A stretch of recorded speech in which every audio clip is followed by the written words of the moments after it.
The Flash highlighted a plethora of DC characters from start to finish, ranging from Ezra Miller's titular hero to Sasha Calle's Supergirl. Even besides the cameos, The Flash already has a stellar cast from the start with the regular players from the DC Extended Universe, along with a couple of highly touted multiversal crossover actors.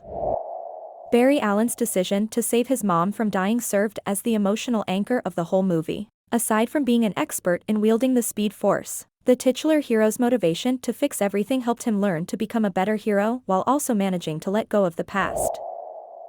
In a surprising turn of events, a younger version of Barry Allen was featured prominently in the film, serving as an ally to the DC Extended Universe's Barry. However, due to his obsession with preventing death, this young Barry Allen ultimately became the Dark Flash. Jeremy Irons' Alfred Pennyworth made a brief appearance in The Flash's opening sequence, contacting Barry Allen about helping Batman and saving Gotham City. Although he is confirmed to be not returning as Superman anymore, The Flash still managed to feature Henry Cavill's Man of Steel in a cameo. The character's appearance came during the movie's opening when a TV showed footage of Cavill's Superman flying around a volcano and using his heat vision. Saoirse Monica Jackson made her DC debut as Patty Spivot in The Flash. The character is one of Barry Allen's friends in his internship at the Central City Research Center. In the Arrowverse and in the comics, Patty is one of Barry's love interests. Alongside Patty Spivot, Rudy Mancuso's Albert Desmond is also one of Barry's friends at the Central City Research Center. In the Arrowverse, Albert Desmond was portrayed by Harry Potter alum Tom Felton, and the character became part of Team Flash in Season 4. Ben Affleck only appeared as Bruce Wayne and Batman during The Flash's opening minutes. The character made his presence felt in the movie's action-packed introduction while also reminding Barry Allen about the dangers of time travel. Wonder Woman jumped in to save Batman in The Flash's thrilling introduction.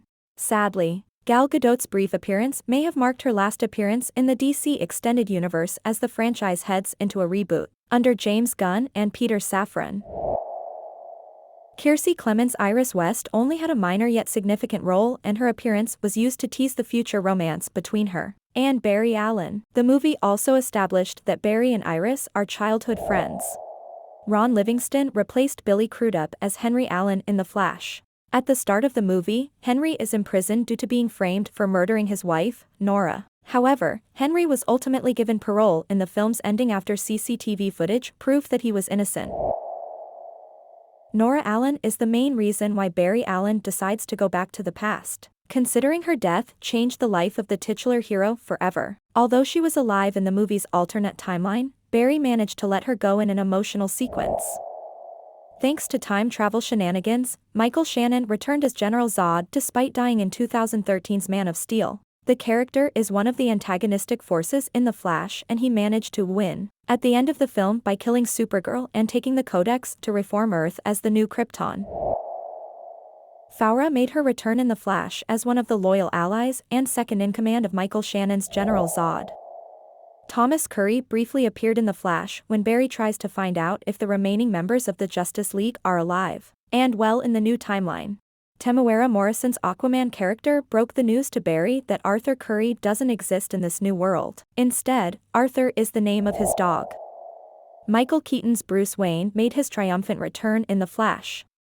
Despite seemingly being retired, Bruce decided to suit up again and help the two Barry Allens and Supergirl to defeat General Zod. Unfortunately, Keaton's Bruce died during the final standoff against Zod and his army.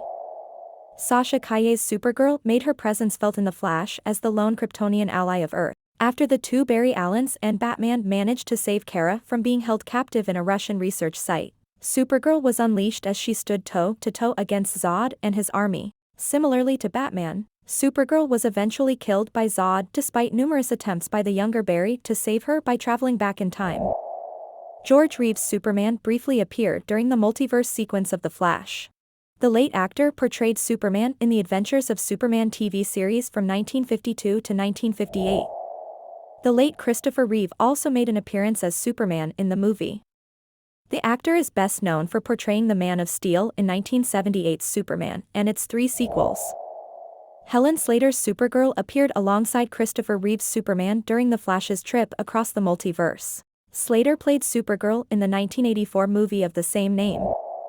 While many are expecting an appearance from Grant Gustin's Flash, the movie featured a different Arrowverse character instead. The brief sequence featured the return of Teddy Sears J. Garrick from The Flash Season 2. In the Arrowverse, Sears J. Garrick was ultimately revealed as Hunter Zolomon aka Zoom. Adam West's Batman also made his presence felt, though briefly, in The Flash. The actor first portrayed Batman in the 1960s ABC series and its 1966 theatrical feature film. In a stunning and surprising move, Nicolas Cage reprised his role as Superman in The Flash, with the character going up against a giant spider before seeing the multiverse collapsing on itself. Cage almost portrayed Superman back in the 90s in the Tim Burton-directed Superman Lives movie. Dark Flash is the main villain of The Flash, and he is actually the younger version of Barry Allen who became obsessed with preventing deaths to happen by traveling back in time. Dark Flash was eventually defeated in the end.